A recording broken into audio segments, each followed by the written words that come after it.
tu as fait parler de toi pour la première fois il y a quelques années, parce que tu as rédigé avec moi un ouvrage qui a connu déjà un certain succès, qu'il s'agit du livre secret des thérapies esséniennes et égyptiennes. Pour le livre secret, le grand livre des grand thérapies. livre des thérapies esséniennes et égyptiennes. Toi, tu pensais t'arrêter là, mais moi, j'ai toujours dit non, elle ne va pas s'arrêter là, parce que même si les thérapies esséniennes et égyptiennes nous sont communes, il était évident pour moi que ton travail s'inscrivait également dans la complémentarité de ce que je fais. Bueno, Marie-Joanne, tú empezaste a dar que hablar por primera vez cuando colaboraste conmigo en la redacción de una obra que era el gran libro de las terapias esenias y egipcias. Y tu idea era que tu trabajo terminaría ahí. Sin embargo, yo siempre pensé que no, que seguirías trabajando porque además de esas terapias esenias y egipcias comunes, tú también tenías un trabajo que se inscribía a otro nivel. Et c'est un plaisir pour moi aujourd'hui d'avoir à te présenter devant le public de l'Espagne parce que, notamment, ce deuxième livre vient de paraître en Espagne par les éditions Histoire Lunasol, mais aussi parce que son contenu s'articule étonnamment bien, je crois, avec le sujet de la rencontre d'aujourd'hui.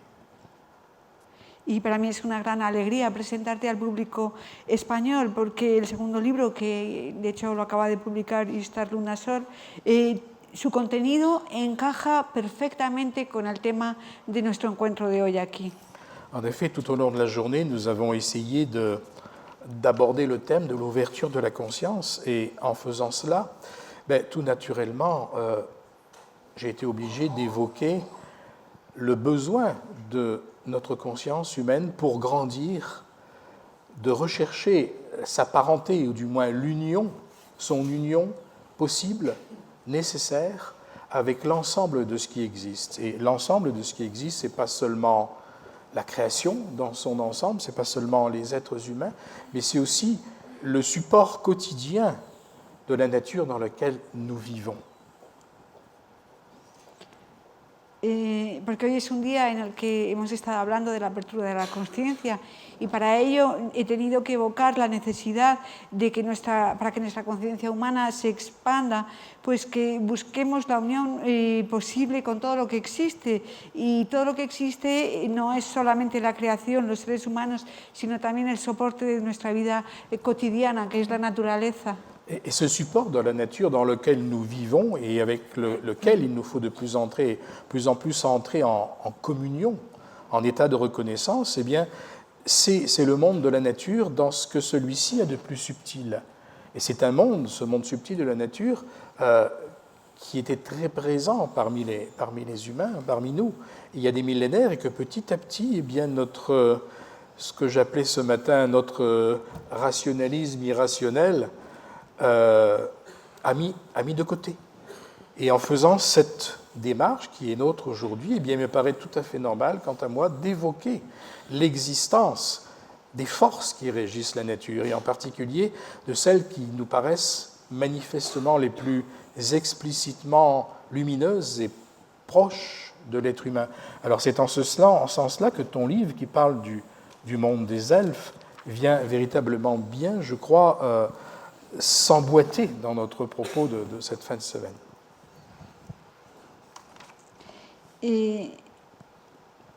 Este soporte cotidiano que nos da la naturaleza en la que vivimos nos pide que como seres humanos entremos en comunión y que reconozcamos en la medida de lo posible ese mundo de la naturaleza en su dimensión más sutil, que hace milenios estaba muy presente en la humanidad, pero que sin embargo poco a poco ese racionalismo irracional del que hablaba esta mañana pues lo ha ido apartando y dejando a un lado.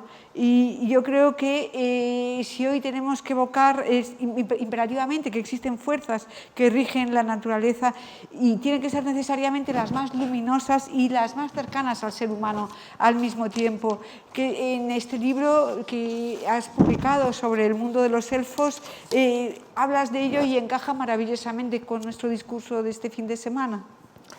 Alors Marie-Joanne, moi qui ai vécu pendant toutes ces années avec toi, là, j'ai vu la lente élaboration de ce livre-là, mais c'est une lente élaboration, mais même si je l'ai vécu au quotidien, pour moi, il y a toujours des choses qui restent mystérieuses. Alors je voudrais que tu nous dises, qu'est-ce qui vraiment, dans tes profondeurs, t'a poussé à écrire ce livre sur les elfes, sur le monde des elfes, sur le monde elfique, donc sur le monde intime de la nature? Bien, toute petite, je voyais les êtres de la nature, mais j'en parlais pas beaucoup. Je pense un peu comme toi mais j'ai décidé d'écrire à un certain moment parce que je me disais que c'était assez. Les contes et légendes, ça suffisait et qu'il fallait vraiment que, en urgence, l'humanité s'ouvre à la perception des êtres de la nature, de l'éther qui nous entoure, qui nous nourrit, qui contient la matière dense de notre terre. Finalement, c'est grâce à eux, c'est notre éther réflecteur, finalement, le monde des elfes et des élémentaux, c'est eux qui créent notre espace de vie dans la matière dense. Bueno, sí, decía Daniel que él que ha vivido todos estos años con Marie-Joanne y ha asistido a la lenta elaboración del libro, porque lo ha vivido a diario, sin embargo le da la sensación de que siguen existiendo cosas misteriosas en todo este trabajo. Y la pregunta era saber qué te ha empujado Marie-Joanne a escribir, qué desde lo más profundo te llevó a escribir sobre el mundo de los elfos.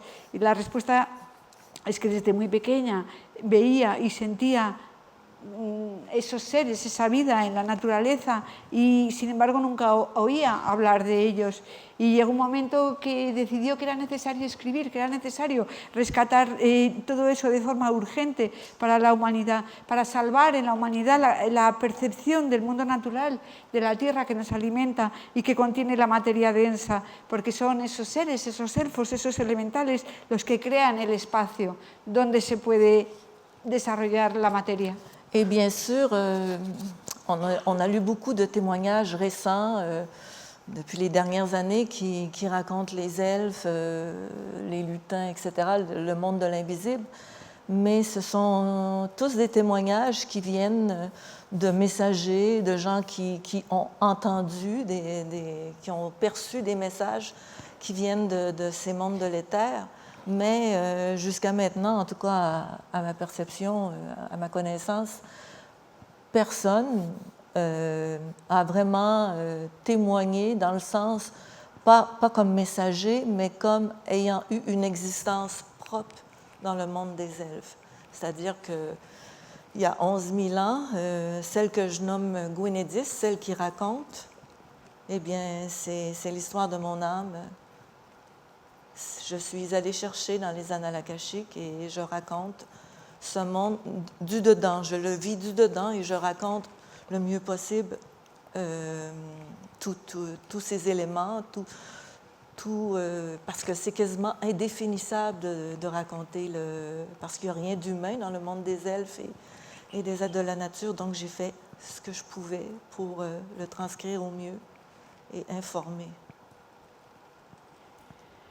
Porque aunque en los últimos años ha habido muchos testimonios que nos hablan del mundo de lo invisible, de los elfos, de los duendes, todos estos testimonios nos los han transmitido mensajeros que habían recibido mensajes procedentes de esos mundos deletéreos.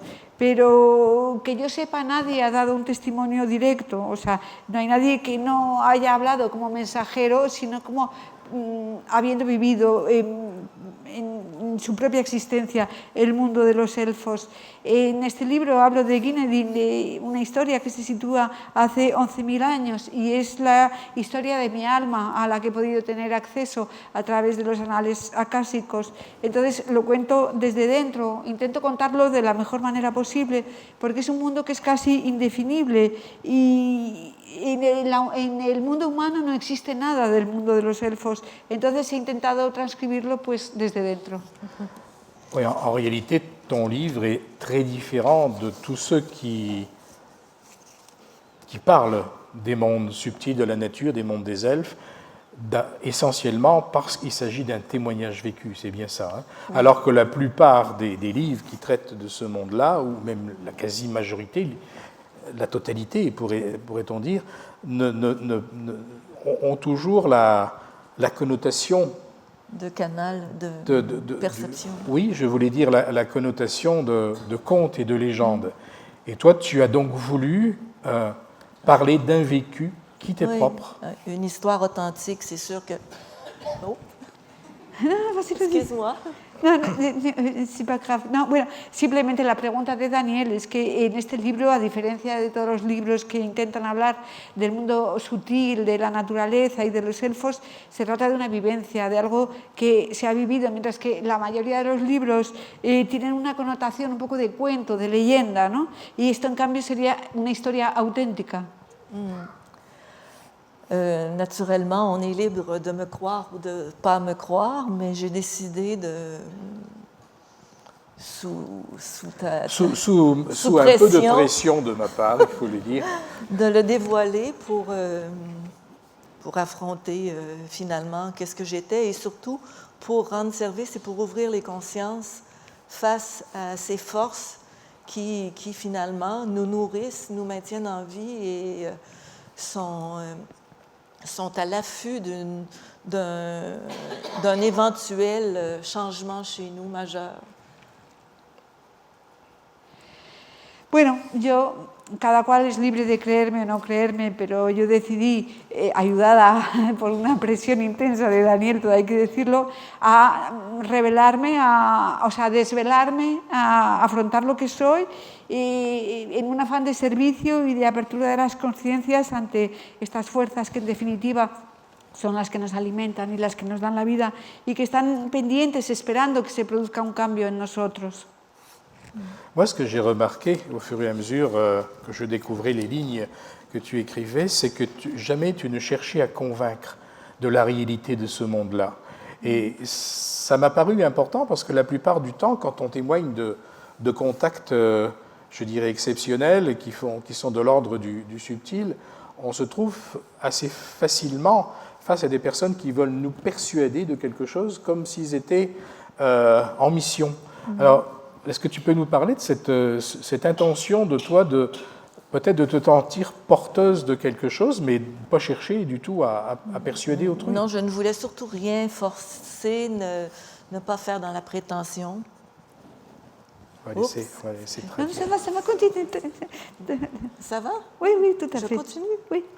D'être dans l'humilité finalement, mais je pense que le message qui doit sortir est plus important que ma propre timidité. Donc, j'ai voulu restaurer et au fur et à mesure que j'allais dans les annales akashiques, c'est un récit, c'est ma vie de cette époque-là, qui raconte. Alors, ça a comme bouleversé toute ma vie pendant cette année d'écriture et ça m'a quand même empli un peu de nostalgie par rapport au monde de densité dans lequel nous vivons. Je vais te laisser. Lo que me llama, comenta Daniel, lo que me llama la atención de tu libro es que nunca has intentado convencer a nadie de la realidad de ese mundo, cuando la mayoría, por no decir todos los testimonios de quienes han tenido contacto con lo sutil, pues es muy fácil que esas personas intenten convencer y persuadir a todo el mundo como si fuera para ellos una misión, y en cambio tú no pretendes convencer. Nos dice Marie-Joanne, efectivamente yo no pretendo forzar, no tengo ninguna pretensión, abordo esto desde toda la humildad, porque lo que es importante es el mensaje, es mucho más importante el mensaje que mi experiencia o mi persona.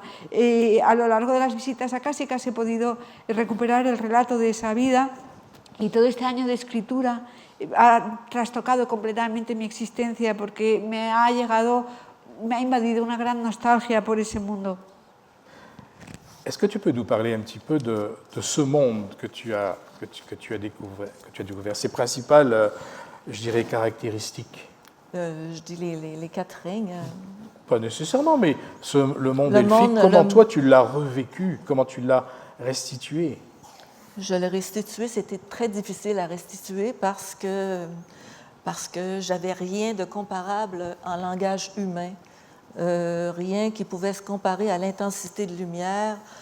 Premièrement, le jour, la nuit n'existe pas, le sommeil n'existe pas, le temps est en accéléré par rapport à ici.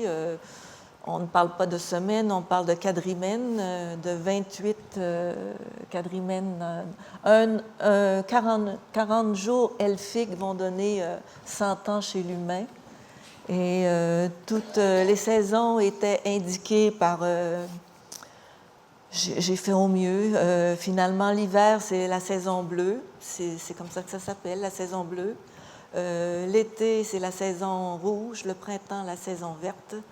Et l'automne, la saison violette, avec tous les degrés d'intensité, c'est des variantes. Alors, on s'aperçoit qu'on peut entrer en sommeil ou en activité selon la lumière qui s'intensifie ou qui diminue. Donc, la nuit pourrait être annoncée par rapport à une diminution de l'intensité lumineuse. Donc, tu veux dire que les... Pardon. Tu fais pareil comme bueno, moi. se trata ya de describir este mundo élfico y evidentemente nos olvidamos ya de todo. Es muy difícil intentar restituir, es muy difícil transmitir cómo es, porque no es nada comparable, no hay nada comparable la lengua humana, no es nada comparable ni siquiera la intensidad de la luz. En el mundo élfico no hay sueño, no hay día y no hay noche. El tiempo está muy acelerado con respecto al tiempo humano. Ahí se habla de cuadrimenas y 40 días élficos corresponderían a 100 años humanos, ¿no? Y se habla también de las estaciones, es diferente por referencia a los colores. El invierno es azul, el verano rojo, la primavera es verde, el otoño es violeta, pero luego tienen matices, va cambiando de grado, de intensidad, hay variantes, con lo cual pues, cuando se decide descansar es porque hay cierto grado, cierto matiz en la luz.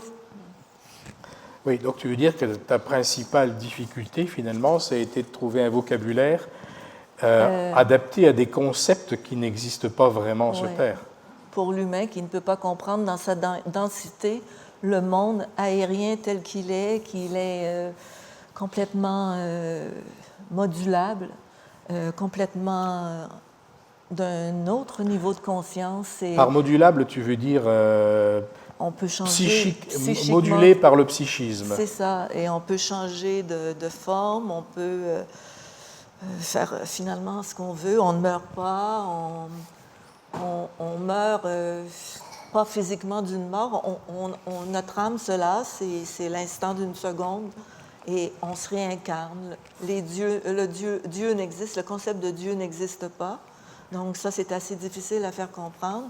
Et c'est un règne, le règne elfique de l'air, et tous les autres règnes sont sous la direction des archanges et des anges. Et il y a des conseils selon des territoires, et les conseils elfiques qui sont les espèces de maîtres des zones, de ce qui deviendra des territoires spécifiques sur la Terre. Bueno, efectivamente la dificultad para hablar del mundo de los elfos es que no existe un vocabulario adecuado, porque este concepto no existe para los seres humanos. O sea, los seres humanos no pueden comprender ese mundo, que es un mundo aéreo, que es un mundo modulable en el sentido de que los cambios se provocan psíquicamente y de forma instantánea. Es decir, como elfo no mueres físicamente, sino que te reencarnas al instante en otra forma. En el mundo élfico tampoco existe el concepto de Dios, que esto es algo un poco difícil de entender para los humanos. El reino élfico del aire y otros reinos sutiles están bajo la dirección de los arcángeles y de los ángeles.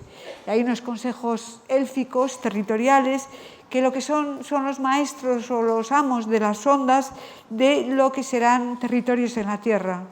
Par exemple, on a beaucoup vu, on voit des statuettes, on voit dans les livres des beaux dessins d'elfes avec des grandes ailes, des lutins avec des chapeaux verts et des trolls un peu rigolos et facétieux. Mais finalement, les elfes n'ont pas d'ailes comme telles, elles n'ont pas les oreilles pointues, elles n'ont pas de chevelure ni de pilosité. La peau n'est vraiment pas une même peau. C'est comme un tissu qui est éthérisé, c'est-à-dire qui vibre constamment. Et qu'est-ce qui donne l'impression d'avoir des ailes? C'est que le chakra cardiaque, parce que c'est très cardiaque, les elfes, et on communique beaucoup par un son qui émane du cœur. Donc, dans les périodes d'activité, comme la saison verte, où nous devons nous occuper de faire éclore tous les bourgeons, la verdure que le monde de l'extérieur, c'est-à-dire la terre telle qu'on la voit. La nature. Nous devons nous activer. Alors, en période d'activité, on a comme un rayonnement qui peut sortir et qui traverse le chakra coronal du devant cardiaque. Et du cardiaque et au niveau aussi du chakra de la base. Il y a une émanation qui peut donner une illusion d'avoir une queue. Alors, on n'a pas de pilosité non plus. Ce sont comme des filaments, qu'on pourrait dire comme des fibres, de la fibre optique qui flottent et enveloppent et qui peuvent donner l'illusion d'une chevelure. Par exemple, si nous passons un portail, si nous allons faire... parce qu'il nous arrive de passer... Là, je parle en elfe. Je vais y revenir là. Bon, d'accord. Oui, parce que, pauvre toi. De acuerdo. Bueno, seguimos con esa parte. Es que me parece que, a ver, vemos muchos dibujos, muchas representaciones de los elfos con alas, de los duendes con un gorrito verde, de los trolls con un aspecto así divertido y tal, pero la realidad es que los elfos no tienen alas, no tienen las orejas puntiagudas, no tienen pelo y de hecho ni siquiera tienen piel. Su piel es como si fuera, como si dijéramos, como un tejido eterizado, como una gasa que está en vibración permanente. Entonces, si da la impresión, puede dar la impresión de que los elfos tienen alas, es porque a la altura del chakra del corazón, porque los élficos tienen un funcionamiento muy cordial y con un sonido que brota del corazón, durante la estación verde, cuando tenemos que activarnos y tenemos que trabajar para hacer brotar toda la naturaleza, para que la tierra adquiera el aspecto que tiene en primavera, ¿no? Pues tenemos que irradiar desde el chakra del corazón, tanto por delante como por detrás, y también por el primer chakra, lo cual pues esa irradiación puede dar la sensación eso de que hay alas y de que hay una cola. Tampoco tenemos pelo, lo que tenemos son como unos filamentos, que es como una especie de fibra óptica que nos envuelve y que puede dar una apariencia de cabello, pero no lo es. Ouais, tu nous disais tout à l'heure que dans le monde elfique, tel que tu as pu l'approcher, le restituer dans tes souvenirs, c'est un monde dans lequel le concept de Dieu n'existe pas. Par contre, on y parle du monde archangélique, par exemple, et d'autres formes de vie proche du divin, néanmoins. Est-ce que tu as senti que la notion de sacré existait dans ce monde-là, en dehors du concept de divinité? Sur la notion, je vais dire claire. Traduire. Oh. Non, ça va. La notion de sacré est ce qui est le moteur de ce monde. On ne se pose pas de questions, tout est sacré, le service est sacré, on n'est que de l'énergie divine, au service du divin. Même si Dieu n'existe pas pour eux. Même si Dieu n'existe pas, ce n'est pas un concept qu'ils peuvent approcher, mais ils ont le sens du sacré par la présence des anges et des archanges qui, pour eux, ils les appellent les grands lumineux, mais il n'y a pas de Dieu. Bueno, la pregunta de Daniel era que en el mundo de los elfos, tal como lo ha podido reconstruir o restituir Marie Joanne, Dios no existe y sin embargo nos habla de un mundo de arcángeles y de otras formas de vida muy próximas a la divinidad. Entonces yo quería saber si en ese mundo élfico se siente que existe lo sagrado, aunque sea ajeno a un Dios. Y nos confirmas, Marie Joanne, que efectivamente la noción de lo sagrado, de la sacralidad, es el motor de ese mundo. O sea, es que nadie se lo cuestiona siquiera, todo es sagrado. el servicio es sagrado, somos solamente energía divina, aunque Dios no exista. Entonces podemos sentir lo sagrado a través de los ángeles y de los arcángeles, de los grandes seres luminosos, como los llamamos. Tu nous dis, Marie-Joanne, qu'ils sont dans une notion de service par rapport au développement de la nature et que c'est la nature de notre monde peut se développer, c'est par leur activité de stimulation des végétaux et d'entretien des végétaux. Mais ça amène, je crois, beaucoup de personnes à se demander quel est le rapport qu'ils peuvent envisager et qu'ils vivent avec l'être humain. Parce qu'évidemment, l'humain vit dans la nature et comment est-ce qu'ils voient cette évolution de l'humain par rapport à la nature dans leur acte de service? C'est pas très élogieux, disons. Parce que ce qui est créé dans le monde elfique est créé dans un état de grâce, c'est-à-dire dans sa perfection initiale. Et après, lorsqu'il le laisse glisser vers la densité, ce qui est le monde de l'extérieur, parce qu'il faut dire que le monde elfique, le monde des elfes, de l'éther, est intérieur à la terre. C'est comme le noyau central, le cœur, qui bat et qui nourrit la terre comme dans une espèce de liquide amniotique. Alors, lorsqu'ils laissent aller leur création, les fleurs, les arbres, la nature, aussitôt qu'elles prennent de la densité, eh bien, les maladies arrivent, elles sont perturbées par les activités des humains qui ne sont pas respectueux, ou des guerres ou des conflits. Les elfes sont très poreux aussi, sont très éponges aux énergies données par les humains qui les agressent et qui peuvent interrompre leur productivité et même leur naissance, parce que des elfes ne peuvent pas se reproduire s'ils sont dans des zones, des territoires de conflit.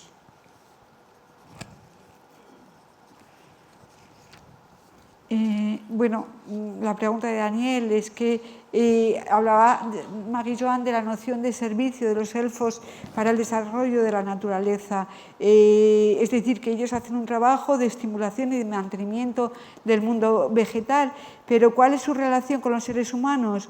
¿Cómo viven los elfos la relación del ser humano con la naturaleza y la evolución con respecto a ella? Y bueno, tristemente la percepción que tienen los elfos de nosotros humanos no es nada elogiosa, porque los elfos hacen su creación en un estado de gracia, en el estado de la perfección inicial de las cosas. Entonces, antes de dejar partir sus creaciones hacia el exterior, porque esto, aclaremos un concepto, es el mundo élfico, el mundo del etéreo está situado dentro del planeta Tierra. Sería como su corazón que está latiendo y que está alimentando con su vibración, está alimentando la Tierra como si fuera un líquido amniótico, ¿no? Entonces, cuando ellos dejan partir su creación, cuando dejan partir la flor, el árbol perfectos, al llegar al mundo de la densidad, entonces se puede afectar la enfermedad, entonces se pueden ver perturbados por las actividades humanas. Hay que decir que los duendes son sumamente sensibles a la energía del conflicto, a las guerras, hasta el punto de que son muy porosos a nuestras energías, a la energía humana, y en un ambiente de agresión no solamente es que afecte a su productividad, es que los elfos no se pueden reproducir en un ambiente de conflicto, en unas ondas de guerra. Oui, depuis que le livre est paru, il y a quand même beaucoup de témoignages de lecteurs qui sont venus appuyer ton travail. Et je dirais que l'immense majorité des lecteurs a employé un mot pour parler de ton livre. C'est toujours le mot magique qui revient. Parce que les descriptions qui sont les tiennes, la façon dont tu fais part de ton expérience personnelle, ça nous, je dirais, ça nous emporte carrément dans une autre planète et on a envie de parler de magie. Et je crois que c'est tout à fait vrai. Moi, quand j'ai découvert ton texte, c'est la sensation que j'ai eue aussi. Mais est-ce que tu ne penses pas, c'est une question, hein, est-ce que tu ne penses pas que cet aspect magique de ton livre, est-ce qu'on ne pourrait pas te reprocher d'endormir le public plutôt que de l'éveiller à une certaine réalité? Comment tu vois ça? Parce que quand quelque chose paraît trop beau, ça nous fait un peu nous déconnecter du quotidien. Et pourtant, je sais que ce n'est pas cela que tu as voulu. Comment est-ce que tu abordes cet aspect-là? Desde que se publicó el libro, ha recibido muchos testimonios de lectores que apoyan tu trabajo y la inmensa mayoría de ellos evocan el término de magia, hablan de la magia del libro, porque es verdad que tus descripciones y cómo las haces, cómo nos transmites tu vivencia, nos transporta a otro planeta y tenemos que hablar de magia. Yo también tengo que hablar de magia, pero yo me pregunto si no has pensado que quizás ese aspecto mágico podría hacer que alguien te llegue a reprochar que en vez de estar despertando al lector a nuevas realidades, le estés como adormeciendo, porque al ser algo tan bello nos hace como desconectar, ¿no? Premièrement, on devrait dire que les elfes, on pourrait dire que ils sont le meilleur de l'humain et le meilleur de l'animal, qui sont dans leur un mariage le plus harmonieux possible. Comme si la conscience humaine et la conscience animale avaient fusionné pour donner une créature qu'on appelle elfe. Oui, d'accord. oui. Et les elfes ont une âme groupe, comme les animaux, contrairement à l'homme qui a un moi-je, donc une âme individuelle. Et il y a certains elfes qui... Mais magique, non, je ne serais pas portée à dire magique parce que ça fait un peu... superflu, je dirais plutôt,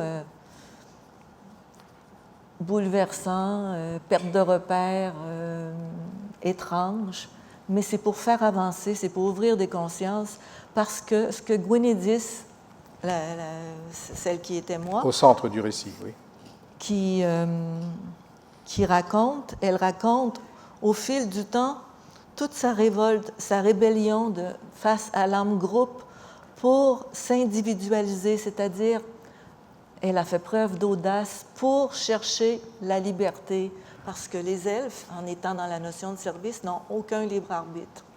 On fait tous les jours, tout le temps, toutes les vies, toutes les incarnations, la même chose. Et elle a dit, moi j'aimerais connaître comment... J'écoute le monde extérieur parce qu'il y a des sas. Elle voyage aussi dans le monde extérieur. Elle s'est promenée dans une forêt humaine. Et elle trouve agréable de palper quand même. Et elle ne trouve pas que les humains ne font que sentir mauvais. Elle trouve qu'elle peut toucher des animaux parce qu'il n'y en a pas dans le monde elfique, des animaux. Il n'y a que des dévas qu'on peut percevoir comme ça. Pardon? Dévas. Oui. Voilà, les consciences groupes animales et végétales. Donc, elle se promène dans les bois en prenant une apparence humaine parce que, habituellement, les elfes, lorsqu'ils vont se promener en terre humaine, prennent l'apparence ou celui ou celle qui les voit vont leur donner l'apparence de leur illusion d'une elfe. Ils peuvent voir une fée avec les cheveux noirs, les cheveux blonds, etc. Mais bref, elle est revenue bouleversée de ce contact avec l'humain. Et sur la terre, un homme l'a vu, celui qui s'appelle Baldrin, un humain, et il a passé le sas et il l'a suivi dans le monde elfique. Et tout ça, ça a engendré un paquet de conflits parce que quand un humain pénètre dans le monde elfique, ça crée le chaos. En tout cas, ça a toujours été ça. Et elle a voulu... elle est tombée amoureuse, je crois. Hein? Elle a voulu expérimenter l'amour.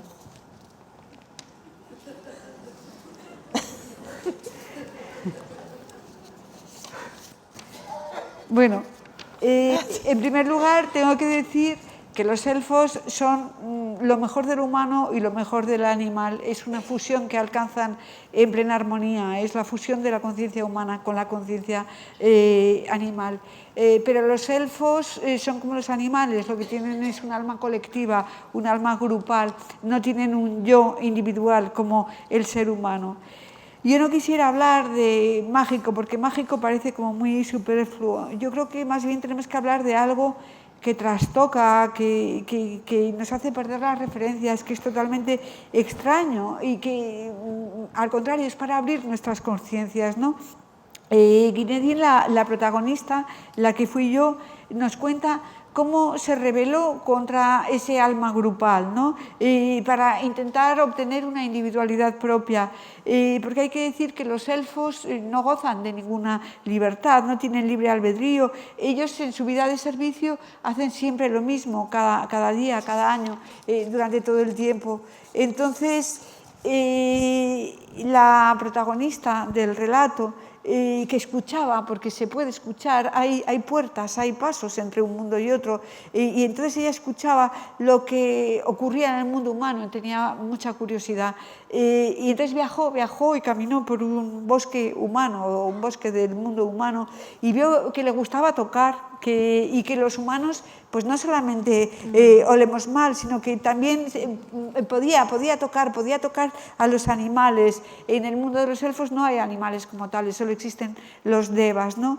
Y entonces, cuando ella caminaba por el bosque humano, no es que adquiera un aspecto, es que el humano que percibe al elfo lo percibe con la imagen que tiene del elfo, entonces puede ver un hada con el pelo blanco, con el pelo negro, en fin. Pero el caso es que la protagonista regresa al mundo élfico para dar testimonio de su contacto con los seres humanos en la Tierra, pero hay un ser humano que la ve y que la sigue y que atraviesa esa puerta y entra en el mundo élfico. Y entonces comienza un gran conflicto, porque cuando un humano entra en el mundo de los elfos se arma un caos, y además ella pues se enamora y quiere vivir el amor. En fait, ce que tu nous dis, Marie-Joanne, c'est que derrière l'apparente magie du monde elfique, celle qu'on perçoit a priori, il y a une forme, dans cette perfection apparente-là, il y a une imperfection, et que cette imperfection tient au fait que toutes les formes de vie que sont les elfes sont d'une certaine façon formatées et assignées à un rôle contre lequel, a priori, elles ne peuvent pas se rebeller. Sauf que l'être qui parle à travers toi et que tu as été se rebelle. Alors, quel est finalement le thème central de ce thème-là? Parce que c'est un thème de transformation. Il se rebelle contre l'ordre dans lequel elle vit, des êtres dans lequel elle vit. Ben, ce à quoi le Christ nous a toujours invités, c'est la force, l'audace, la force d'oser pour avancer. Si Gwenedith avait besoin d'expérimenter le libre arbitre, de quitter son monde pour avoir expérimenté l'amour, expérimenter le service, expérimenter le mieux aimer, guérir, etc., malgré tout ce qu'elle pouvait savoir du monde de l'extérieur, parce qu'il n'était pas beau, elle a sauté dans le vide, finalement, par amour, mais aussi par désir de grandir, de faire avancer son âme, d'ouvrir davantage sa conscience, parce que lorsqu'une âme ronronne, lorsqu'un moteur ronronne, eh bien, on finit par tourner en rond, puis on n'évolue pas. Bueno, pues lo que nos dices es que detrás de esta aparente magia del mundo élfico y de esta aparente perfección sí que existiría una imperfección, que se trataría de vidas formateadas para desempeñar una única función contra la cual no se pueden rebelar, y sin embargo el ser que habla a través de ti, el ser que tú fuiste, se revela. Ese sería el tema central de la obra. Una transformación de un ser que se rebela contra un orden estricto de vida, pues nos dice Marie-Joanne que efectivamente es lo que nos decía constantemente Cristo, que hay que osar para avanzar, que Gwenedith sintió, experimentó esa necesidad de vivir el libre arbitrio, de experimentar el amor, de experimentar el servicio, la sanación, y pese a la imagen que tenía del mundo exterior, que por lo que parece no es nada halagüeña, sin embargo se atreve a dar ese salto al vacío, a obedecer a su deseo de su alma de crecer y de expandir su conciencia. Est-ce que tu n'as pas l'impression qu'il y a, comment dire, une sorte de parallélisme dans ton livre entre ce que vit Gwenedith, les risques qu'elle prend, l'audace qui est la sienne, et un petit peu ce qui nous est demandé aujourd'hui dans notre monde? Oui, c'est ça, d'avoir la force de changer et de prendre la route la plus difficile pour pouvoir ne pas stagner dans un état d'apathie, de non-conscience finalement. On est appelé à évoluer, et pour évoluer, il faut laisser tomber, il faut cesser de regarder derrière et avancer. Les anciens repères. Oui, c'était pas facile pour une elfe. Lorsqu'on pense la mort, la vieillesse, et après on descend dans la densité, on est malade, on vieillit, on se bat, on souffre. Mais elle a voulu l'expérimenter parce que c'était primordial pour elle d'avancer son âme dans autre chose, sinon elle demeurait. Et aussi, ça fait avancer tout le clan de Telendrak, de la contrée dont de elle est Telendrak, issue. dont elle est issue, qui, évidemment, n'ont pas accepté sa décision et l'ont expulsée du monde elfique, comme pour l'humain, d'ailleurs. Sí, bueno, nos dice Daniel que en el libro de Magillón hay un paralelismo entre lo que vive Gunedis, que es esa audacia, ese asumir riesgos, y lo que se nos está pidiendo a todos que hagamos en el mundo de hoy. Y efectivamente se trata, pues eso, de no contentarse con estar ahí ronroneando y dando vueltas sin avanzar, sino de atreverse a cambiar, a atreverse a tomar el camino más difícil, a no estancarse, no quedarse ahí en la inconsciencia sin moverse, la necesidad de evolucionar, de dejar de mirar hacia atrás, hacia las referencias, hacia lo conocido, y para avanzar, aunque sea extremadamente difícil, porque para un elfo que decide pasar al mundo denso es el mundo donde existe la muerte, donde existe la enfermedad, la vejez, el dolor, el conflicto, pero ella quiere experimentar todo eso porque quiere a toda costa que su alma crezca, que su alma avance, y en ese avance va a llevar con ella a todo su clan, un clan que en principio no acepta su decisión y que la expulsa del mundo élfico al mundo humano. Est-ce que tu n'as pas l'impression, c'est une chose à laquelle je pense maintenant, j'ai une feuille avec des petits points de repère, mais finalement ça prend complètement une autre direction, c'est des idées qui me viennent, et est-ce que tu n'as pas l'impression que ton livre, Le Portail des Elfes, est un peu un hymne à la beauté et à la nécessité de l'incarnation? Oui. Parce qu'on parle d'un monde là qui est complètement immatériel, même s'il influe sur la matière, puis on a un être qui se rebelle dans son état d'apparente perfection, puis qui veut absolument éprouver la densité. Oui, parce que l'incarnation, c'est une chance pour grandir. On sait tous que la Terre, c'est une planète école, donc pour grandir, il faut s'incarner. Et il y a une beauté dans la vie, dans essayer de faire mieux, de se guérir et de guérir autour de soi, d'être plus lumineux, d'être comme des phares. On a besoin de phares sur la Terre en ce moment. Et il y a urgence.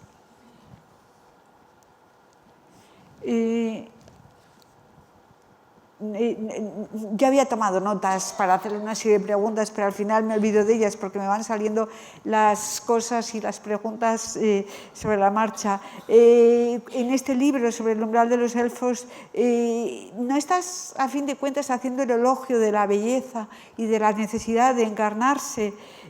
Porque en un mundo ideal hay un ser que se revela y que quiere vivir la densidad. Y Magillón nos dice que efectivamente la encarnación es una oportunidad de crecer, es una oportunidad de hacer avanzar el mundo, ¿no? De progresar en el mundo denso, de evolucionar.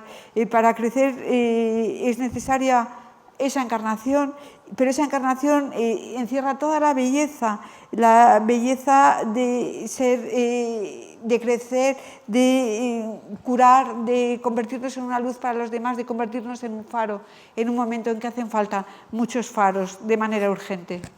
Et en fait, il me semble que le moteur de la transformation et de la croissance, mais c'est comme dans bien des histoires de vie, je crois, une histoire d'amour, puisque c'est l'amour qui, d'une elfe pour un humain, l'amour fait avancer. L'amour fait avancer, c'est un petit peu comme ça. Mais ce que je veux dire, c'est que cet amour-là donne l'impression de chuter dans la densité, alors qu'elle, dans son mouvement de transformation, cet elfe-là a la sensation de monter.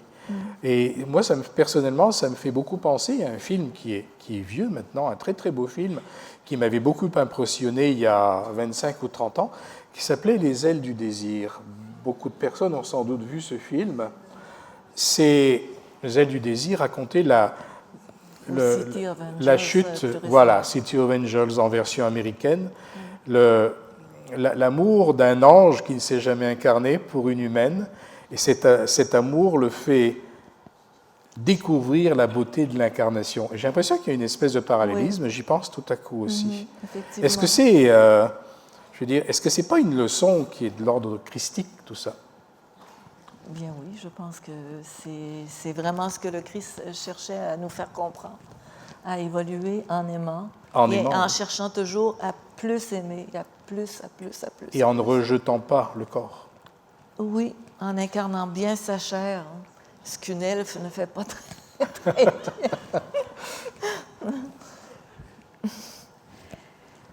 Bueno, parece que en esta historia, como en tantas historias, el motor de la transformación y del crecimiento es el amor. En este caso, el amor de una elfa por un humano, y eso es lo que le hace avanzar. Pero lo que es curioso es que parece que ese amor a la elfa le hace caer en la densidad, mientras que para la elfa lo que le hace es crecer. Y a mí esto me ha dado mucho que pensar, me ha recordado una película ya antigua que me conmocionó mucho, hace 25 años, Las alas del deseo, en que era un ángel quien se enamoraba de una humana, pero no llegaba a encarnarse.